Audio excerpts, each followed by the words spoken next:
for the audio, or you can even watch back. Giving players all the props, or put them on blast. We don't give no hot takes, only talk facts. We're giving all our devotion, riding high on this wave of emotion. Going all out, yeah, cause this is our time. No, ain't no stopping us till we reach the finish line. All in, we came here to win. We're gonna give everything. S-I-C-K on the run. S-I-C-K, sick, sick. On fire, we're ready to fight. We'll bring the house down tonight. S-I-C-K on the run. S-I-C-K, sick, sick. Play it on the car ride, play it when you lounge. X and O, you know that we can hold it down. Shout out to my man Sammy, got it off the ground. And to all the listeners tuned in right now, got debates, analysis, and speculation. This is sports talk for the new generation. You know where to find us, got a reputation. Sick podcast, your #1 sports destination. Giving all our devotion, riding high on this wave of emotion.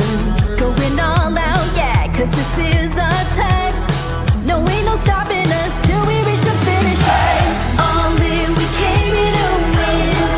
We're gonna give everything. S-I-C-K on the run. S-I-C-K, sick, sick. On fire, we're ready to fight. We'll bring the house down tonight. S-I-C-K on the run.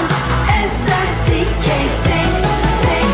S-I-C-K, it's the sickest podcast. Tune in for the audio, or you can even watch back. Giving players all the props, or put them on blast. We don't give no hot takes, only talk back. S-I-C-K, S-I-C-K, S-I-C-K, S-I-C-K, S-I-C-K, S-I-C-K, S-I-C-K. all in, we came here to win. We're gonna give everything. S-I-C-K on the run. S-I-C-K, sick, sick. S-I-C-K, it's the sickest podcast. Tune in for the audio, or you can even watch back. Giving players all the props, or put them on blast. We don't give no hot takes, only talk facts. We're giving all our devotion, riding high on this wave of emotion. Going all out, yeah, cause this is our time.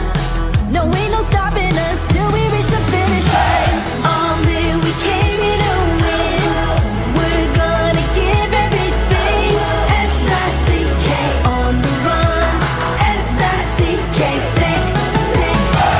On fire, we're ready to fight. We'll bring the house down tonight. S-I-C-K on the run. S-I-C-K, sick, sick. Play it on the car ride, play it when you lounge. X and O, you know that we can hold it down. Shout out to my man Sammy, got it off the ground. And to all the listeners tuned in right now, got debates, analysis, and speculation. This is sports talk for the new generation. You know where to find us, got a reputation. Sick podcast, your #1 sports destination. Giving all our devotion, riding high on this wave of emotion. Going all out, yeah, cause this is our time. No, ain't no stopping us till we reach the finish line. All in, we came here to win. We're gonna give everything. S-I-C-K on the run. S-I-C-K, sick, sick. On fire, we're ready to fight. We'll bring the house down tonight. S-I-C-K on the run. S-I-C-K, sick, sick. S-I-C-K, it's the sickest podcast. Tune in for the audio, or you can even watch back. Giving players all the props, or put them on blast. We don't give no hot takes, only talk back. S-I-C-K, S-I-C-K, S-I-C-K, S-I-C-K, S-I-C-K. S-I-C-K. Turn up your volume. Because you're about to listen to The Sick Podcast. With Tony Marinaro. 55 seconds left in the penalty, a minute and 27 seconds left in regulation time. Boston 4, Montreal 3. Lafleur coming out rather gingerly on the right side. He gives it into Lemaire, back to Lafleur. The sickest Montreal Canadiens podcast. You're in the spot! Sports entertainment like no other. Rejoint, on lui fait perdre la rondelle, une passe devant. Et c'est le dégagement et ce sera la victoire des Canadiens. Coupe Stanley pour les Canadiens. Le 23e de l'histoire. You found the dogs! John, you found the dogs! He found the dogs! And all together, they worked a young team to the top.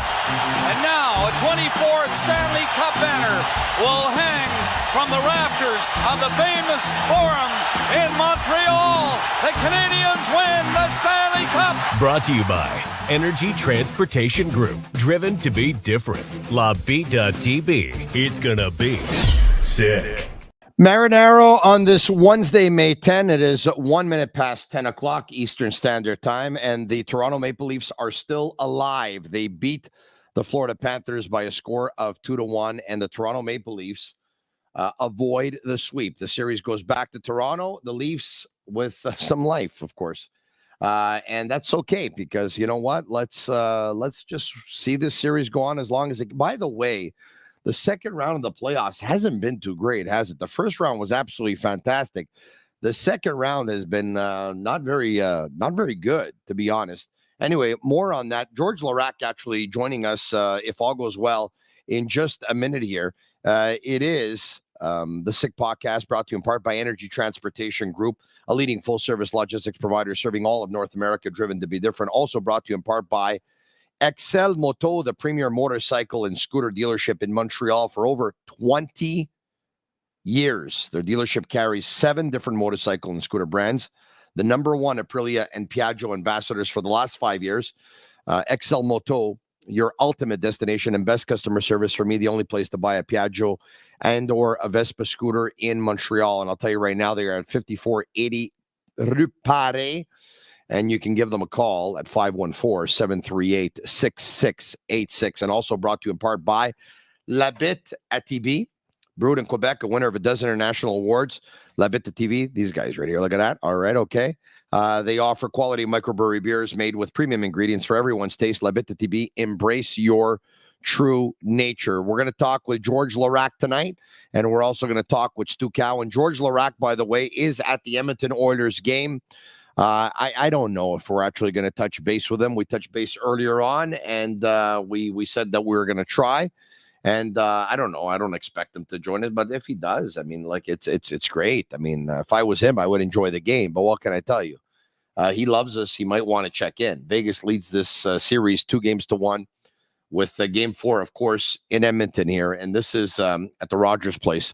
This is a biggie. I mean, because if Edmonton go down 3-1. Going back to Vegas, even with Connor McDavid and Leon Draisaitl, I don't like their chances at that point. As a matter of fact, they were completely shut down last game. They were almost invisible. So I expect them to try to put on a show tonight. At least I expect them to. We'll see what happens. There are many of you that are actually on right now on YouTube and on. I thank you for watching. Thank you very much.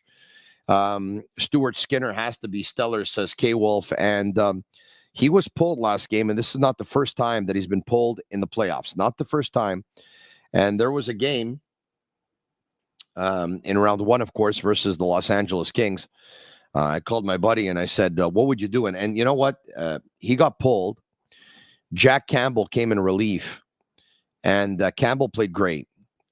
And I said to myself, I said, you know what? I think they got to go back with Campbell. That was my immediate reaction. And then I thought about it. And I thought about it the next day. And then I called my buddy, who's close to the Oilers. And I said to him, I said, you know what? I've given it some thought. Jack Campbell, I think Stuart Skinner. Campbell, I think had played in the last 18 games. I think he had played 4 of them. He was 4-0, though. But Skinner had played like 14 of them. And he was also very good. His save percentage was lights out too. I think he had a save percentage of like 930 or something like that. It was very, very good. And I said to my buddy, I said, you know what? If they go with Campbell now, it's kind of like a desperate move. And you gotta tell your guy that took you there that, he's the guy. And that's exactly what they did. And they come back with Skinner again tonight. And I'm watching right now. There's images. They're showing Connor McDavid. Before that, they showed Darnell Nurse. Nurse hasn't been nearly good enough. Jonathan Marchessault, who was scoreless going into last game, and last game scored 2 big goals for the Vegas Golden Knights.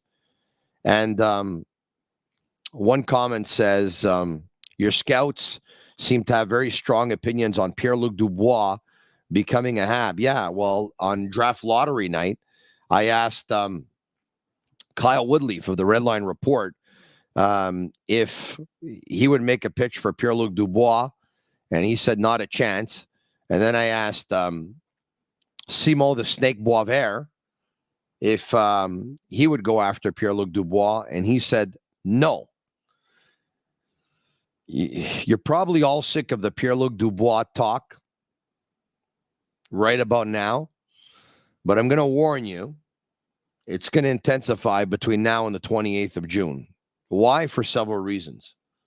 Because he's from here, because he wants out of Winnipeg, because he's going to have members of the media pushing for him, but because he's going to have a sector of the fan base that's going to be pushing for him, and because pick number 5 is not pick 1, 2, 3, or 4. And I'm going to tell you why. As much as people are excited about Matvei Michkov, they were more excited 2 days ago than they are today. Why? Because we're starting to get more and more information, and there's just too many question marks. I think he's an awesome talent. Would I pass up on him? No. But imagine you draft him at number 5 and he never comes over. Imagine you draft him at number 5 and he doesn't come over until 2026, which is the contract. So we're hearing. But Martin McGuire of 98.5 FM, he was saying that there's some confusion as to whether or not Michkov signed a 2-year deal, he signed a 3-year deal, he signed a 4-year deal. There's talk that if it is a deal that expires in 2026, that it could actually be extended and then end up expiring in 2028. There's talk that his late father wanted him to get out of that contract, wanted him to leave Russia, wanted him to go to North America. And of course, about 5 weeks ago, his father went out for a walk and never came back. He was tragically killed. An investigation is ongoing, and who knows what's going on there. All right. All right. Just waiting to see. George Larac, hold on a second. All right. Okay. We had reached out earlier this afternoon. And I reached out again now to say, hey, if you're at the game, don't worry about it and stuff like that. He wants to watch the game. No problem. Stu Cowan, once again, will join us in about 10 minutes' time. We have no shortage of things that we want to talk about, by the way. There's news out of Pittsburgh with the Penguins. There's news out of New York with the Rangers. There's a lot of Michkov news. There's a lot of news. But, I can't wait to get Stu on because we're going to talk about Michkov because my gut tells me that he'll be available at 5 when the Canadiens draft. That's what my gut tells me. So if you were hoping for Carlson, I don't think it's going to happen. If you were hoping for Will Smith, I don't think it's going to happen. So Bedard will go 1. Fantilli will go 2. And it's either going to be Smith to Columbus and Leo Carlson to San Jose, or it's going to be the other way around. That's the way I see it going down. And at that point, the Canadiens have a decision to make. It's either draft Matvei Michkov with the number 5 pick. It's either pass on Matvei Michkov and draft somebody else, or trade the pick. And there are some who want to accelerate the rebuild, and that would be one way of doing it. We say hello to Stu Cowan of the Montreal Gazette and HockeyInsideOut.com. How are you? I'm doing well, Tony. How are you? Very, very well. That sweater suits you nice. Oh, thank you. That little zip up, it's suits you nice. Enjoying the backyard the last couple of days or what? Yeah, it's been nice. I don't have the pool ready yet, but you don't have the pool ready yet? No, a couple more weeks probably. And why, as coming from somebody who never owned a pool, why? What's the whole preparation entail? It's not the preparation. It just needs to stay a little warmer at night for the water to be warm enough to swim in. Oh, okay. So you don't have a heater, or? No, not heated. It's not heated. Is there a reason for that, or I'm curious? Yeah, because we get the sun in our backyard all day, so we don't need it really. Yeah. I remember when I was a kid, we used to go to Wildwood often. Okay. Back then, that was like a luxury destination for us, right? It was that was like going to a like a Royalton nowadays, a beautiful 5-star resort that you can find with Sunwing, now WestJet, by the way, because I heard they've been acquired by them. They fly to they deal with the Royalton resorts. Those are 5 stars. But when I was a kid, a 5-star resort would have been Wildwood and stuff like that. And every time we jumped in the water was freezing. And we used to say, "Excuse me, but is this pool heated?" And then they always used to say yes. But when we found out when we left they meant heated by the sun. It wasn't actually, there was no heater. And by the way, the ocean water was never hotter than that either. It was always ice cold when we went in. But it's funny because every year that we didn't vacation to Wildwood, when we went, it was always ice cold. And when we didn't, we would always run into people in Montreal and they would say, "Yeah, we just got back from Wildwood." "Oh, really? How was it?" "Oh, it was beautiful." "How was the water?" "Beautiful, very, very nice." "But it was cold." "No, it was so warm." But every time we would go, we would get like hypothermia. Anyway, we used to go to Maine, and it was the same thing when I was a kid. The water was same thing, cold. Same thing. All right, okay. Matvei Michkov has been the talk of Montreal for the most part ever since the lottery the other night, and we found out that the Montreal Canadiens didn't advance or regress in their positioning, and they would be picking number 5. For the most part, most experts seem to think that Bedard, Fantilli, Carlson, and Will Smith will probably go in the top 4, unless a team is really sold on Michkov and or knows something that we don't know, unless Columbus really wants to gamble or San Jose really wants to gamble and take Michkov. That's the way it's going to go. So Michkov would be there when the Canadiens pick at number 5. I don't expect you to know everything about the player because I said this a couple of days ago.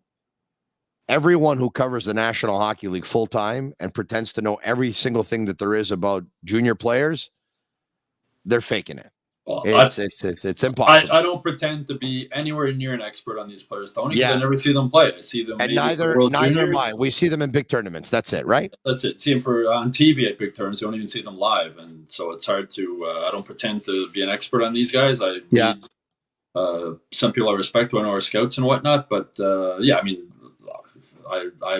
I'll never pretend to be an expert on these young guys because I don't see them play. I'm focused on the Canadiens during the season. But based on what's going on in Russia, have you talked to members of the organization or anyone close to the situation about, this summer in the draft? Are you going to stay away from Russians, or are you actually going to, business as usual? No, I mean, to me, if I'm the Canadiens, I think it's just too big of a risk at number 5 with so many factors in with this guy. With he's under contract through 2026 with the team in Russia. If he comes to the NHL, it would be under an entry-level contract. The Russian team would be able to offer him a lot more money to stay there. Maybe he stays there. The situation with his father, mysterious death behind him. There's just so many red flags up there that I think at number 5 is just too high of a risk to take. And I'll be interested to see if somebody ahead of the Canadiens does take that risk. He's a goal scorer. He's not the biggest guy in the world, but he's proven he can score goals. But to me personally, I think it's just too big of a risk. I wouldn't take him, not at number 5. All right. So at that point, Leonard could be one, who is Will Smith's line mate with the U.S. National Development Program. And Dalibor Dvorsky could be the other. Those are probably the usual suspects. It could be anybody, but Dvorsky's an interesting one. Just Zach Benson too, by the way. Continue. Yeah, but I mean, Dvorsky's an interesting guy just because they picked 2 Slovaks last year in the first round, and are they going to go that route again? He's a big guy. He's a centerman. Again, I don't pretend to know these guys. I haven't seen them play. I read like you do. I read stuff about them, but just with Michkov, I just think there's just too many. It's too big of a risk that and too much of a chance that he'll never play in Montreal or never end up playing here. And I think that's too big of a risk to take at number 5. I think you're better off taking a guy that you know is going to be able to play here. Never mind having to wait 3 years. That's not such a big deal because it takes guys normally that long to be ready to play in the NHL anyway. But there's no guarantees coming here after 3 years either for the reasons I mentioned before. So for me, it's just too much of a risk at number 5 to pick a guy that you might never have play in your uniform. All right. Okay. For the most part, this has been getting a lot of talk on French radio and French television. It's the talk of Pierre-Luc Dubois, and now some people are going to say, "Oh my God, not again!" Yeah, well, I find it a little bit tiring to talk about as well, but it's going to keep on coming up to the forefront until something happens, basically. But here's your buddy, Brendan Kelly, What the Puck of the Montreal Gazette and HockeyInsideOut.com. What the puck? Should the Canadiens trade 5th pick for Pierre-Luc Dubois? Will Jeff Gordon and Kent Hughes stick with the pick and get entangled in the mysterious case of Matvei Michkov? Much intrigue remains. All right. Everyone has an opinion, and it seems like this is, I don't want to generalize, okay? I don't want to generalize. But based on what I've seen and based on what I've heard, if you ask a member of the media who works in French, they're going to tell you, yes, you got to go out and get Pierre-Luc Dubois. If you talk to a member of the media who works in English, they're going to tell you stay away. Now, there are exceptions. Aaron Portzline, who used to cover the Columbus Blue Jackets for the Columbus Dispatch and now covers the Blue Jackets for the Athletic over the last year and a half or so, he joined me last night, but he had also joined me probably a couple of weeks before that. And he covered Dubois when Dubois was in Columbus, and he's very, very high on Dubois. It says that Dubois always wanted to be a Montreal Canadian. He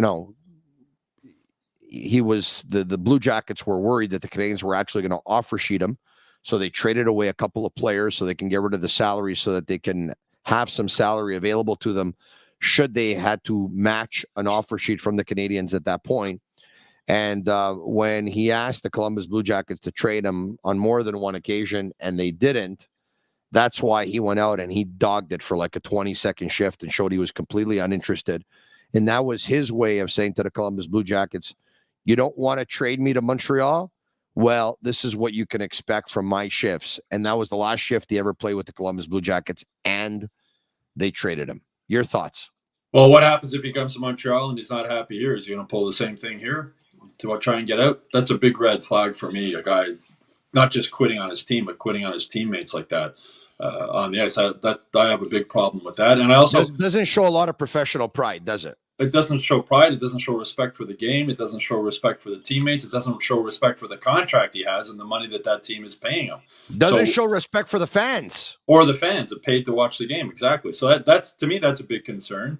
He wasn't great in Winnipeg this year either. There's a lot of problems there in the locker room. How much he was involved in that or not, I don't know. I'm not around that team. But why would you trade a number 5 pick for a guy that you can get him next summer for absolutely nothing except money as an unrestricted free agent if you really want him? If he wants to come to Montreal, and his agent has said he does, and if the Canadiens want him, why would you give up a number 5 pick? Wait 1 year. The Canes aren't in a huge rush next season. They don't need Pierre-Luc Dubois immediately. It's not like they're going to win the Stanley Cup next year or contend for the Stanley Cup. So wait a year. Keep your number 5 pick and keep Pierre-Luc Dubois. By the way, our friends in the French media would probably say, well, because Winnipeg's going to trade him by then. And to that I answer, okay, they can trade him to whoever they want, but he still's not going to have a contract. His contract will be up at the end of next year because he's RFA. So he's going to sign a 1-year deal. And so then all he has to do is if he gets traded to whichever team, let's just say he gets traded to the Buffalo Sabres, for example. All right. Well, if he gets traded to the Buffalo Sabres, and the Buffalo Sabres want to sign him, if he really wants to be a Montreal Canadien, all he has to say is, no, I'm not signing. Yeah, exactly. And then the Sabres could end up trying to trade him at the deadline if they want, or they can hold on, whatever. And then on July 1st, at the end of that season, which we are 13 and a half months away. In 13 and a half months from now, at that point, he can say, you know what, I'm going to unrestricted free agency and then just sign with the Montreal Canadiens. But you're right. There's no reason to give up anything for him unless you want to make a push for the playoffs the upcoming season and you want to get in. But or unless you're not selling tickets and you think you can help you sell tickets. But I don't think the Canadiens really care all that much whether they make the playoffs or don't make the playoffs next year. And I don't think selling tickets in Montreal is a problem. No, and Kent Hughes isn't going to rush this rebuild. And, he's put Winnipeg in a tough situation. And before that, he put Columbus in a tough situation. So you're going to sign this guy to a long-term contract, and then maybe he puts you in a tough situation 3 years from now. Maybe things don't go as well in Montreal as he expected. Maybe he's not happy with the coach. Maybe he's not happy with his ice time. And maybe he decides, oh, you know what? I'm just going to stop playing until they trade me also. So there's a lot of red flags with this player. I mean, and again, 1-0 Edmonton, by the way. The beauty of live podcasting, all right? So that you watch the game, and you see a goal, and so here you go. What is it? 5 or 6 minutes into the game, the Edmonton Oilers are up by a score of 1-0. All right, okay. I mean, Dubois is a good player. He'd help the Canes for sure. He's a big centerman. He's a local guy. Jonathan Drouin's leaving. They're going to want to bring in another French Canadian servant. Again, there's just no reason. Kent Hughes said at the post-mortem news conference, they're not saying play like going into this season. There was no talk about them making the playoffs.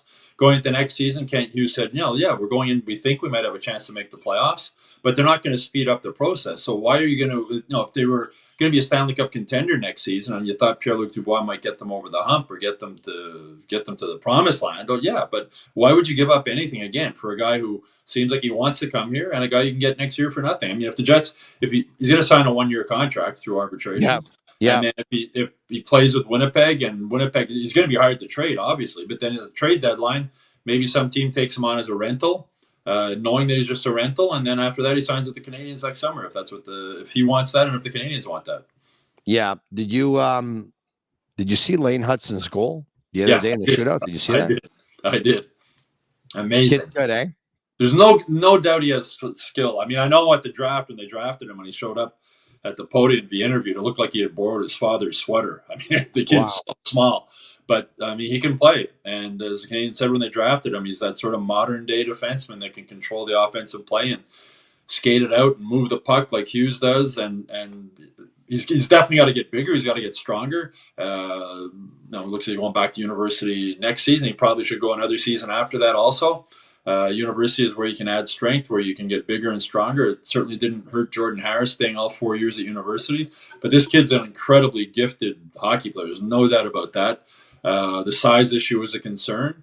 We'll see what happens if and when he gets to the Canadiens in the NHL, how much that is. I mean, like we saw Sean Farrell playing. It's only a few games in the NHL, but I mean, he's small and he got bounced around quite a bit the games that he did play. So again, no need to rush with him either. Yeah, no, you're right about that. So I had a chance to see that, and also on social media, one of the things I came across as well. I don't know if you saw it the other night, but a couple of nights ago on Draft Lottery night, we had several draft experts, and Kyle Woodleaf of the Red Line Report was one, and Grant McCagg of Recruits was another, and Simo the Snake Boisvert was another. And Snake Boisvert said that he's not the president of the Logan Mailloux fan club as far as being a hockey player is concerned. And he believes that the only reason why he's dominating is that he's bigger, he's stronger, and he's in his fourth year because he just turned 20. And I said basically, well, I mean, he was 19 for most of the season. He just turned 20 like 3 weeks ago. Not to mention that last year he only played 10 games or whatever it was. And the year before that, it was a COVID year as well. So this guy hasn't played a lot of hockey. And I said, I think you're downplaying as well as you're downplaying, the fact that he's performed really, really well in the Ontario Hockey League this year. And he said, no, he's not a fan. And he said he'd actually trade him. He said he doesn't think the Canadiens prospects are as good as a lot of people think they are. And then I saw Grant McCagg put on Twitter earlier this morning that he spoke to a scout who says that Mailloux is by far the best defenseman in the OHL, and the scout told him that he thinks that Mailloux is an NHL defenseman already. To which Scott Wheeler of The Athletic replied that if you poll, 100 scouts or 100 GMs in the league or whatever it was, I forget his tweet. I'm going to try and look it up in a second. But 95% of them will tell you that Michkov is better than Logan Mailloux. So, well, with Mailloux, my thing, I remember seeing it at the rookie development camp and rookie camp this season. He's obviously a big kid. He can skate. He can shoot. There's some questions about his defense. Again, I'm not going to pretend to be an expert on him because I don't watch him play. I don't cover his team.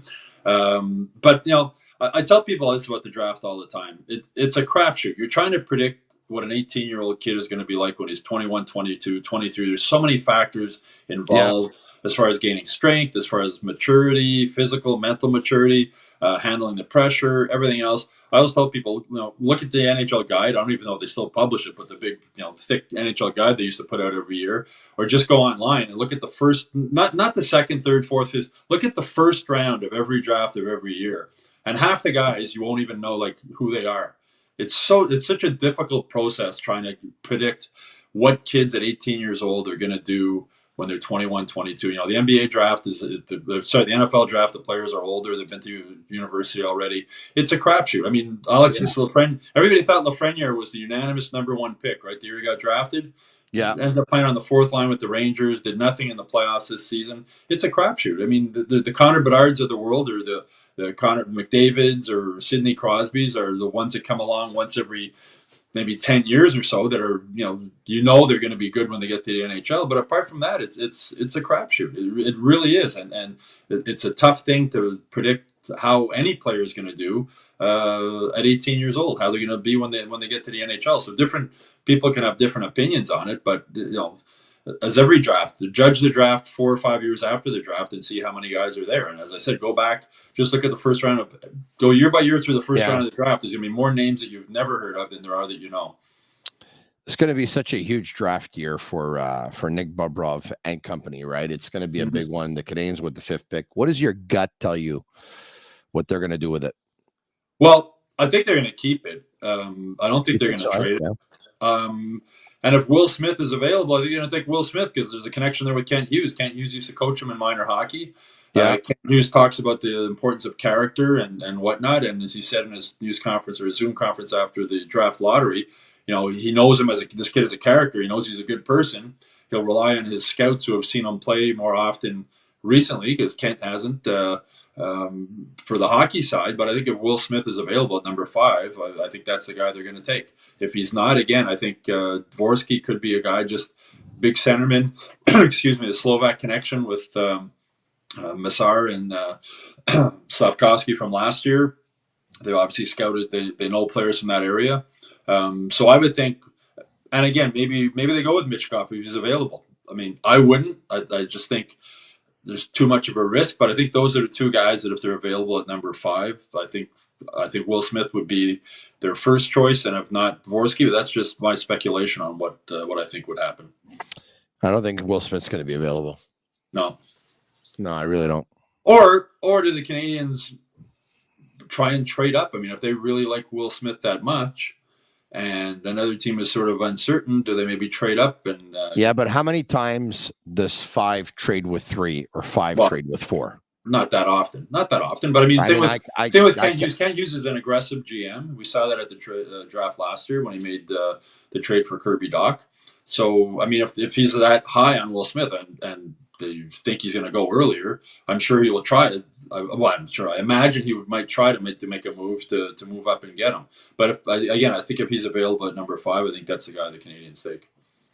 There's only one way the team drafting 3rd or the team drafting 4th will trade their pick to the Canadiens. There's only one way. A, they have to know the Canadiens want Smith, for example, and they don't want that player. Yeah. Okay. And B, even if that's the case, the Canadiens will have no idea knowing that that team wouldn't want that player, right? So they would have to probably throw in the Florida pick. That's the only way I could see them moving up. Yeah. Like, it's that's possible. That's possible. But I just think knowing what we know about the prospects, I don't think the teams that are drafting 3rd and 4th are going to want to trade their pick when one of them will take Carlson and one of them will take Smith, when the other ones will have to say, once again, and unless one of them is really in love with Dvorsky and know that the Canadiens, or Benson, and know that the Canadiens want Will Smith, that's the only way you can pull off this deal. But if a team is convinced they're going to take Michkov.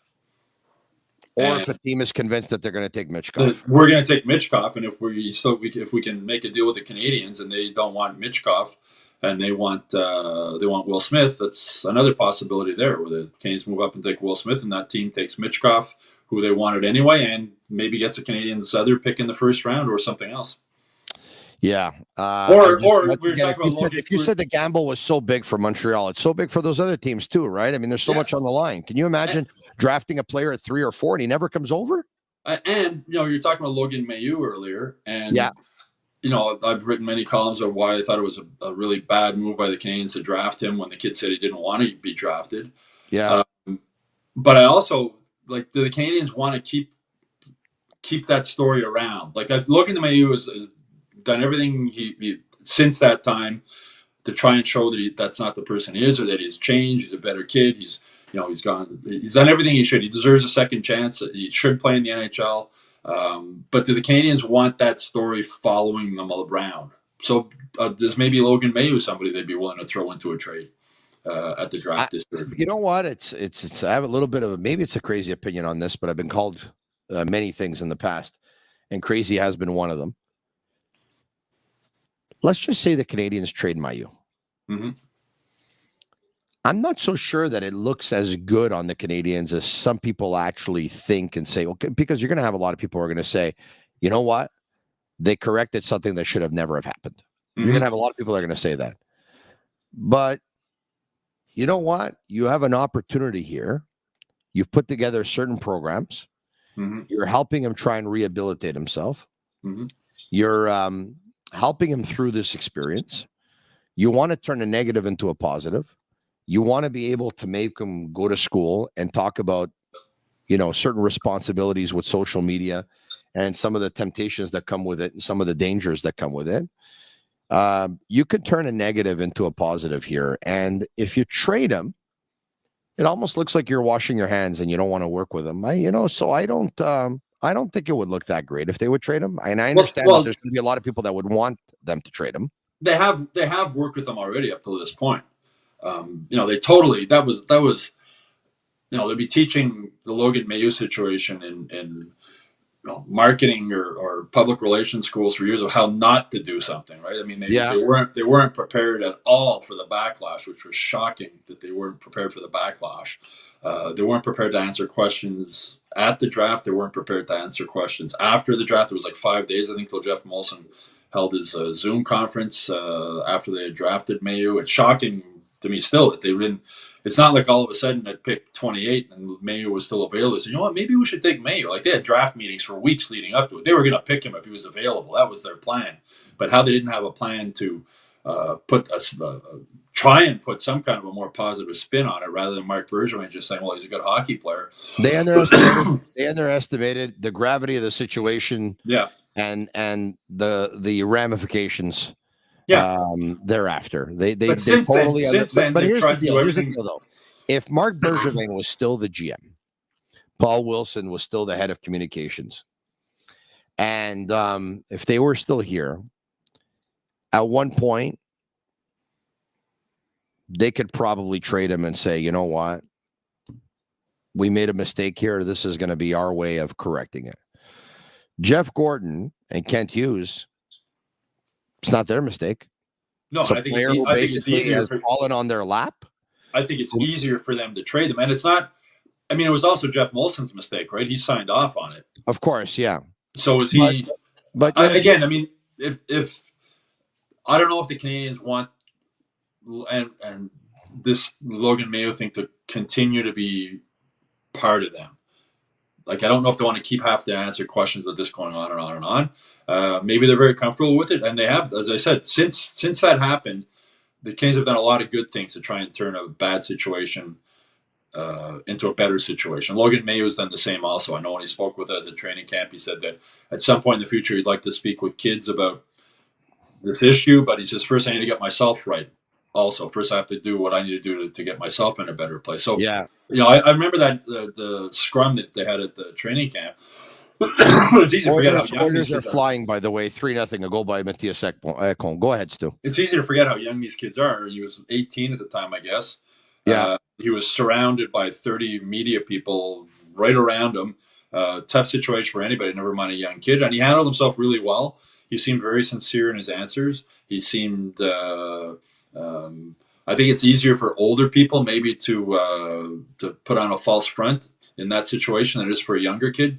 And he seemed sincere. And again, I said that Logan Mailloux, in my opinion, deserves to play in the NHL. He deserves a second chance. He's done everything right since that day to try and improve the situation. So have the Canadiens. So if he stays with the Canadiens, I'm fine with that. If the Canadiens trade him, I would also understand why the Canadiens.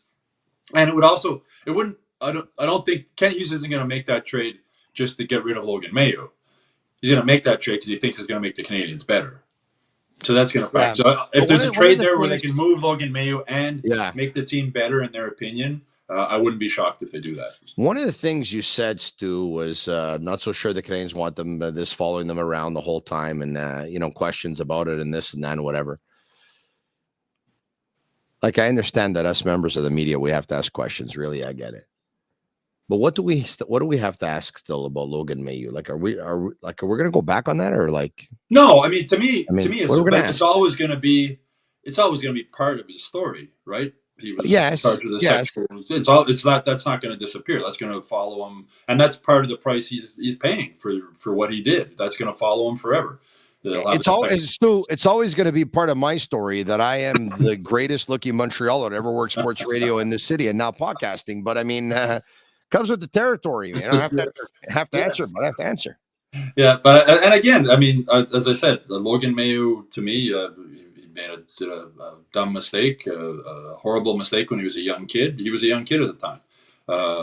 Hopefully, he's learned from it. And just as importantly, hopefully, a lot of other young kids who live on their phone and share all this stuff on social media and don't think about it, don't realize that it stays there forever. It's a lesson. Maybe it's a wake-up call for some of them. Right from the day one, I've written that and said that this, if there's a bright side to this, it might be a real eye-opener for other kids, whether they're junior hockey players, or just kids in high school or CJEP or university. That this is serious stuff. You got to be careful and really smart what you use your phone for and what you share on social media. Yeah, it's a huge wake-up call to this younger generation, Stu.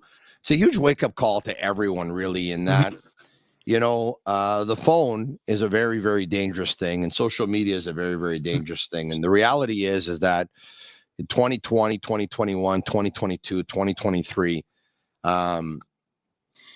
you can't do stuff like this with the phone. And maybe back in the 80s, there wasn't social media, and if there was phones and social media back in the 80s, a lot of people were going to be in a lot of trouble. And in the 90s as well, a lot of people were going to be in a lot of trouble. But it's a wake-up call for sure. I have friends of mine. I have friends of mine that work in management positions, high management positions at different companies. And as they say, when somebody applies for a job, you send in your resume. One of the first things a company does is look at your social media accounts. Yeah, on your Facebook page, look on your Twitter account, see what's out there. Says a lot about people. Yeah. And a lot of kids, I don't think, realize that. They just think when they're posting stuff on social media, it's just for my friends. We're gonna laugh. It's a joke. Logan Mailloux sharing with the photo with his teammates. And not realizing the implications that can come with that. All right. Okay. Man, the Oilers are really, really flying tonight. Man, they're really flying. If people had cell phones in the 60s, 70s, 80s, my God, says Ryan Baker. Well, I mean, my single days, I remember I spent a fair amount of time down on Bishop and Crescent Street, and I'm sure there's a lot of Canadian. I know there's a lot of Canadians players from that generation that are very happy they were wearing supplements around back then. Yeah. By the way, the 90s were really fun too, because back in the 90s, I mean, I was born in 72, so and then 92, like I'm 20, obviously, and then 90, I'm 18, and the 90s were so much fun, where everyone just. Yeah. So were the 80s, trust me. Yeah, the 80s and the 70s, I would imagine, were even more fun, huh? Well, the 70s, my teenage years were more in the 80s. My 80s and early 90s were my times downtown on Crescent Street and Bishop Street. My God, Mick Jagger must have had so much fun. Oh my God. He still is. He's still having fun. He's still having fun, eh? Yeah, no, that's I know. Who do you think is going to win the cup? That's a good question. Carolina is. I remember when they played Canes played Carolina at the Bell Center late in the season, and I'm watching them and like, man, were they good? Like they were just big and strong and fast, and they play the style of hockey I think Marty St. Louis wants to play moving forward. They're just a fun team to watch, and they're big, and they just do everything right. I think Carolina is really going to be hard to beat.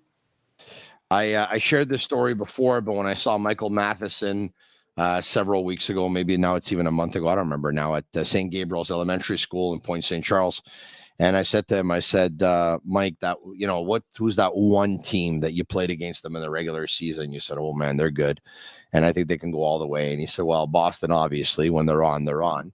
He said, but the other team I'll tell you is Carolina. Yeah, we played Carolina a couple of times, and he goes, man, they're really good. And you know what?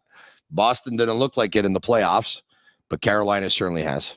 They really do, and it's a team we don't see that often. And as I said, just going back to that game against the Canadiens, they were awesome. And then watching like New Jersey, I watched New Jersey in the first round, and man, they're a fun team to watch. They're so fast, and I was thinking, man, they're going to be tough to beat. But Carolina has just been too much for the Devils to handle. Just their size and the speed, and they just come at you in waves. And really well coached team. Coach who coaches similar to Marty St. Louis, Rod Brindamore, players type of coach, guy who was a player not that long ago, can really relate to the modern day player. Jesperi Kotkaniemi, great coach for Jesperi Kotkaniemi. You wonder how things might have been different for Kotkaniemi in Montreal if Marty St. Louis had been the coach when he was here. But again, I just think Carolina's they play a type of hockey I think St. Louis wants to play, but they're like 3 years ahead of where the Canadiens hope to get to. Would be awesome if you have, and Laurent Roy just brought it up, a rematch from the 2006 Stanley Cup final. Remember when Carolina played Edmonton and Carolina beat the Edmonton Oilers in Game 7? And Carolina was George Larac playing in that final? I think he was. I'd have to take a look at George Larac on Hockey Database. But Carolina's a fun I believe place. He was. Carolina's a fun place to watch a game too. Especially in playoffs, I'm sure, because it's right. The arena's right beside the college football stadium, and they have tailgating there. They got a great thing going on outside. And they got passionate fans there in Carolina. It's a pretty cool place. Yeah, I have George Larac's Hockey Database here. Yeah, for sure. Yeah, in the 2006 playoffs, he played 15 games that playoff year, and so yeah, he lost out on the Stanley Cup in Game 7. How many penalty minutes in those 15 games? 44. Playoff. Yeah, 44 penalty minutes. Can you imagine you play an entire, you have your career in the National Hockey League. It goes 10 plus years. You make it to the Stanley Cup finals. You go to Game 7 and you lose. Yeah. I've never, obviously I can't speak from any kind of experience whatsoever, but I think I'd rather not go to a Game 7 than spend the rest of my life saying we lost Game 7. I'd rather get swept in 4. I'm sure guys at that point, there's someone would say you'd rather lose in the first round, for the physical and toll it takes on your body to get to the final and then to lose in Game 7. Like, wow, it's it's got to be. I can't imagine how devastating that must be. Yeah. Part of what makes sports great, though, Tony. That's what makes sports so great. Yeah, no, you're right. And look, Toronto avoids elimination tonight, and now you know what everyone's thinking in Toronto, right? They're thinking the Leafs are going to come back and win the series. Well, if they win the next game in Toronto, it'll be very interesting. But watching the game tonight, I thought Carolina was going to come back and tie it up there when they made it 2-1. Just the way the flow of the game, the Leafs started looking nervous again and having problems getting the puck out of their own zone. I mean, it's so rare for a sweep in an NHL playoff series. So, no, even if the Leafs do win the next game, no, I can't see them coming back from a 3-0 deficit. Not the way this team seems to fold when the pressure's on them. And tonight, you can say there really wasn't that much pressure on them, right? You're down 3-0. May as well give it your all if you're going to go out with a fight. And they hung on, forced one more game. So I'm sure guys, people at Sportsnet will be very happy because that'll give them another high ratings game coming up in a couple of nights. I hear you. Okay, so let's just say they lose. Let's just say they would have lost tonight and they would have got swept. What would happen in Toronto? It's a good question. I mean, from listening to Toronto media, guys around the team, they think there'll be major changes. Elliot Friedman was saying that also. For me, if I'm the Leafs, they're the four big guys they have there they haven't been able to win with them. You got to shake it up somehow. I don't think Tavares is tradable. Excuse me. I would be shopping Austin Matthews around. People might think that's crazy, but you would get a ton for him. You would get a ton for him right now, and you'd be able to get maybe the pieces because they have. Michel Therrien used to always say, there's different chairs on a team, and players need to be able to fit into different chairs. The Leafs have four guys basically sitting in almost the same chair. They've invested all their money in these high-powered offensive players, and they're missing elsewhere. But for me, I would look at trading Austin Matthews. I mean, who knows if he wants to stay in Toronto when he becomes a free agent? I believe it's after next season. Does he want to stay in the pressure that's there? Does he want to go somewhere else? Does he want to go back to the States? Does he want to go to Arizona if Arizona gets the new arena? So I would be, if I was the Leafs, I think the coach is gone. You think so, eh? I think so. It is the GM. The GM Dubas Dubas. The Leafs are an analytics-based team. I mean, that team is built almost entirely on analytics. It works in the regular season, doesn't work so well in the playoffs. Shanahan and Dubas, I don't know. I think the coach would be the first one to go. But again, I would look at shopping Austin Matthews and you would get a lot for him, and you might get enough to fill some of the holes that are behind him. You still have Nylander, you still have the other guys there that can provide some offense. But that's what I would do. I mean, some people might think I'm crazy, but I would be shopping Austin Matthews. And I don't know if he's the guy who's going to carry you in the playoffs. Like I really don't. I'm not around that team enough, but he just seems from an outsider sort of looking in. It doesn't seem to me the guy who's going to carry. He's not like O'Reilly. I mean, O'Reilly's a guy who can take a team on his shoulders and carry guys and get guys pumped up and get guys motivated. I don't know if Matthews is that guy. And again, sell high, right? If you don't think you're going to be able to re-sign him and keep him, and if you're looking to shake up the team, that would be a pretty good way to shake him up and maybe bring in some other parts that might help the team moving forward. By the way, I don't know if there's another player in the National Hockey League. This is probably unfair that I say this, by the way, but I'm going to say it anyway. It's just perception, okay? It's just perception. Nothing more. I don't know if there's another player in the National Hockey League that looks more unhappy than Austin Matthews. He really looks like the weight of the world is on his shoulders, and he feels he has more pressure than anyone else in the game. And by the way, Carey Price once upon a time kind of looked like that to me. And now, if you actually think about what I just said, does anyone have more pressure in the National Hockey League than the goalie of the Montreal Canadiens or a 60-goal scorer for the Toronto Maple Leafs? It's you can understand it. If it's the case, you can understand it. Maybe he wants to go somewhere else. And watching the Leafs in the playoffs, I've watched just about every game. Yeah. People dump on John Tavares, but John Tavares comes to play. Like, you watch him play, he battles, he wins faceoffs, he's hard in the corners, he works hard. Matthews, there's nights where you don't notice him. You notice John Tavares. Nylander, you notice. Nylander's flying around. And Marner, you notice most games.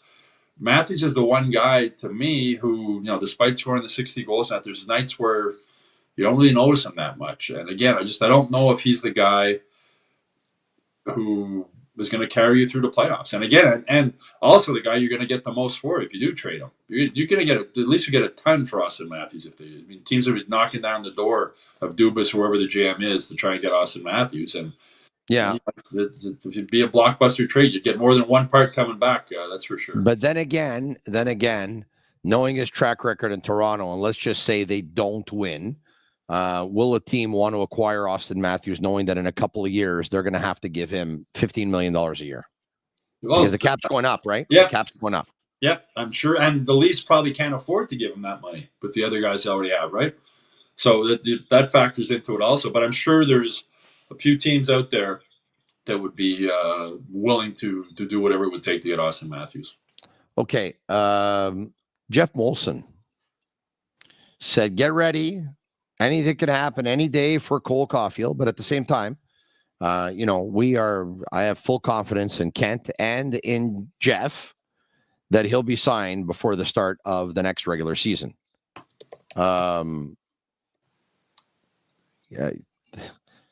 Before the start of the next regular season. I mean, Montreal Canadiens fans wanted this signed 4 months ago.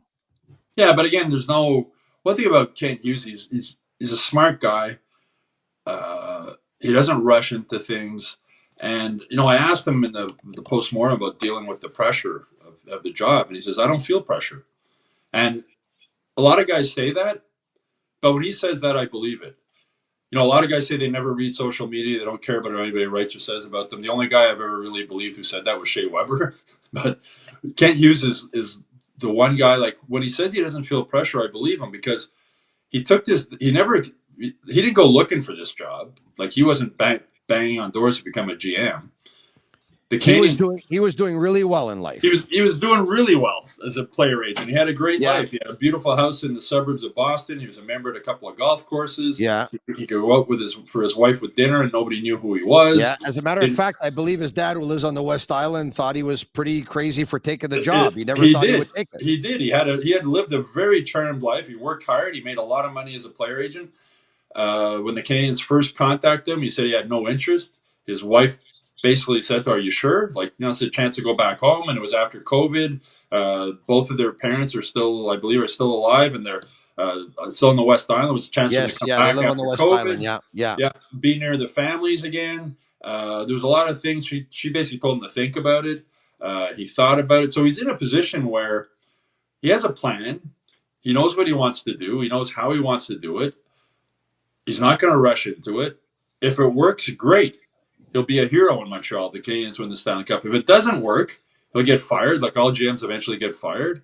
And he'll either go back to being an agent or he'll just retire and go back to his beautiful home in the suburbs of Boston and play golf and enjoy life. So I believe him when he says he doesn't feel pressure. It's not, he knows what he wants to do and he's not going to rush into anything. And that includes, to get back to your question, Cole Caulfield.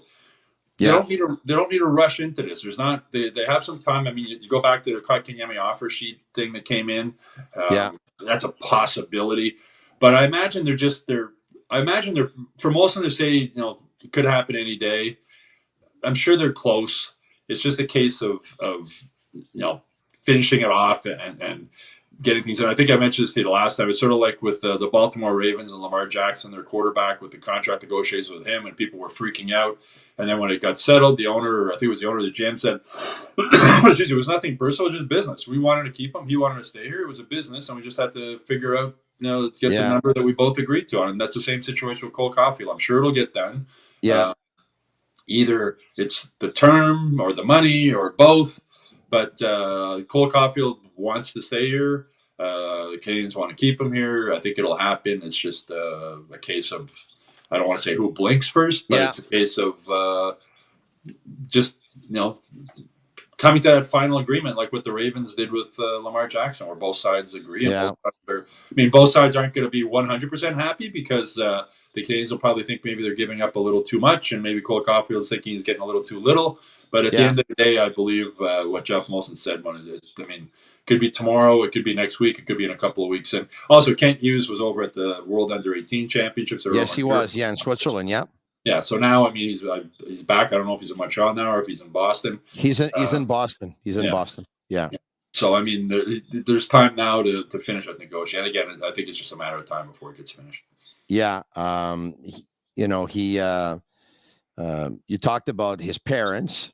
His dad, Emerson, told your buddy, John Mahar of the Montreal Gazette, give or take about 15 and a half months ago. I was able to Google it and I found it. Yeah, I remember the story. Quote, personally, I wouldn't have given up the lifestyle he had. He belongs to probably the second nicest golf course in Boston and a private, very exclusive golf course on the Cape. Yeah. He traveled probably 30 days a year. The rest of the time he worked from home. What else can you ask for? Yeah, I believe he has another house on the Cape also near the other golf course. Yeah, and just look at the money he would have made on Bergeron's contracts alone. With 7 or 10% or whatever the agents are taking, it's he's made a lot of money. He's a multimillionaire. But it was, as he told me when I had a one-on-one with him after the job, there was only 2 teams who would have even considered doing this. One was the Canadiens and one was the Bruins. And again, when the Canadiens first contacted him, when Gorton first contacted him, he said, "No, I'm not interested." And you can understand why, for the exact reasons as his dad said. He has lived a very, very charmed life. And very successful at what he did. I'm sure it was difficult for him to leave the players that he had been with for so long. Mike Matheson is one of those players. Kent Hughes has known Mike Matheson since he was 13 or 14 years old. But it was a challenge for him. And he's a smart guy who likes challenges. But again, to get back to what I honestly believe him when he says he doesn't feel pressure. When you see him being interviewed, whether it's at the postmortem, whether it was after the draft lottery, there's no nerves. Like he's doing his job. He goes into work every day. He knows what he has to do, what he wants to do, and he does it. And as I said, if it works out, fantastic. And if it doesn't work out, he'll get fired and he'll go back to living a very charmed life. Stu, thank you so much for joining me tonight. Great conversation. As always, I hope it warms up for you so that the water in the pool warms up and you can start using the pool. How are your dogs doing? They're doing great. Thanks. We got the new one, Missy, there. She's just before Christmas. She's a year-old black lab. Fantastic dog. She's getting my legs in shape because I walk her every morning for about an hour and a half and every night for about an hour. So it's fun. Okay, good. Happy to hear it, Stu. We'll talk to you soon. Okay, Tony. Take care, buddy. All right, there you have it, Stu Cowan. We're going to get to some of your questions, if you like. We have a couple of minutes here. Let's get to them. Once again, in case you're joining us, the Toronto Maple Leafs beat the Florida Panthers by a score of 2-1. And so they avoid elimination. Game 5 will be in Toronto in a couple of days. And the Edmonton Oilers, who were down 2-1 in their series, they got off to a huge first period, scoring 3 goals. They're up by a score of 3-0. How much would it take Kachuk? I don't know. I have no idea what that is. No, I don't know. Caulfield for second overall is the only thing that's acceptable for me. Yeah, that's not going to happen. That's not going to happen. Tony, Jesper Bratt to Montreal. Who would we trade? Logan Mailloux? I like Jesper Bratt. He can fly. He's a good player. Picks up points too. Tony, what do you think the ceiling is for Slafkovsky in points? Wow, I'm going to really end up looking like an idiot one day if I get this wrong, right? What's the ceiling for Slafkovsky in points? I'm going to say 70. But then again, if he ends up playing with 2 players that pick up 100 points, well, then he's going to end up getting 85. So, I mean, who knows? It all depends on who he's playing with, right?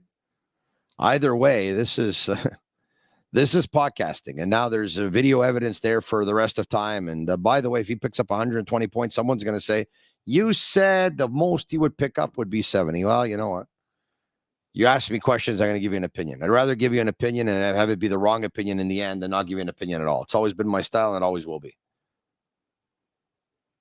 Tony, would you take Rupe Hintz over Caulfield? Rupe Hintz is a heck of a hockey player. 2 different players, though. One's a better scorer. One's a better all-around player. Tony, what do you do if Caulfield doesn't want to commit to more than 4 years? Well, you got to commit to as long as he wants to commit. I have a feeling it's either going to be 3 or 7. It could be 3 or 8, but I don't think it's going to be any other number. Others coming in. Is it possible to get rid of Michkov's contract with the AHL to keep him here? Based on what I've read, No. Some are saying there's chance, possibly, doesn't look like it. When it comes to Russia, nothing's guaranteed, but it doesn't look like it. If anything, I mean, the talk is that he's never going to come over. Now we're seeing how fast they can get him over. What do you think of your experts' opinions on the draft? And whose opinion do you trust the most? It's not a question of trusting one the most. Snake Boisvert is going to be right where others are going to be wrong. Grant's going to be right where others are going to be wrong. Kyle Woodleaf's going to be right when others are going to be wrong. Maybe on one player in particular, they might all be wrong. Maybe on one player in particular, they might all be right. Which team will have the stones to draft Michkov and at what point in the draft? This coming in from Drew. Drew, I think the Canadiens will pass on Michkov at 5. I think he'll be available, and I think they will pass on him at 5. I wouldn't be shocked if Michkov isn't selected in the top 10. I wouldn't be shocked. Others. Tony, what's your opinion on Nick Bobrov? Well, I don't really care about what he's done in the past. I care about what he's going to do as Montreal Canadiens director of scouting. And so far, he only has 1 year under his belt, and you can't judge anyone under 1 year. That type of position, you need to give it long-term because it takes a long time for players to actually make their way in the National Hockey League and establish themselves. So, I don't really want to be talking about Bobrov's body of work until about year 5, to be honest, because it might take a player that was drafted in his first year, in Bobrov's first year with the Canadiens, it might take that player year 5 before that player actually is able to explode. So I don't want to go to that before year 5. That's it for us. It was fun as usual. If you're going to be listening tomorrow on Google, Apple, or Spotify, leave us a 5-star review. It's our way of feeling the love. And if you're watching us tonight on YouTube Live, Facebook Live, or Twitter Live, share it, like it with your friends, like it, put it on a bunch of different group pages and stuff like that. That'll be cool.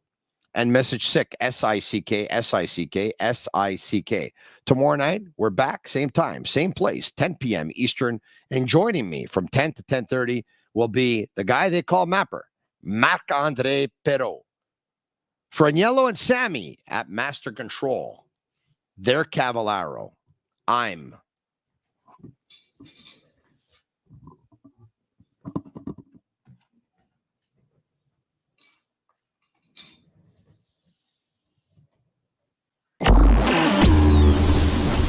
And that's a wrap. Hope you don't miss us too much until next time. Follow the Sick Podcast with Tony Marinaro on YouTube, Instagram, Facebook, Google Play, and Apple Podcasts. The Sick Podcast is brought to you by Energy Transportation Group. Driven to be different. La Vida Tibi. Embrace your true nature.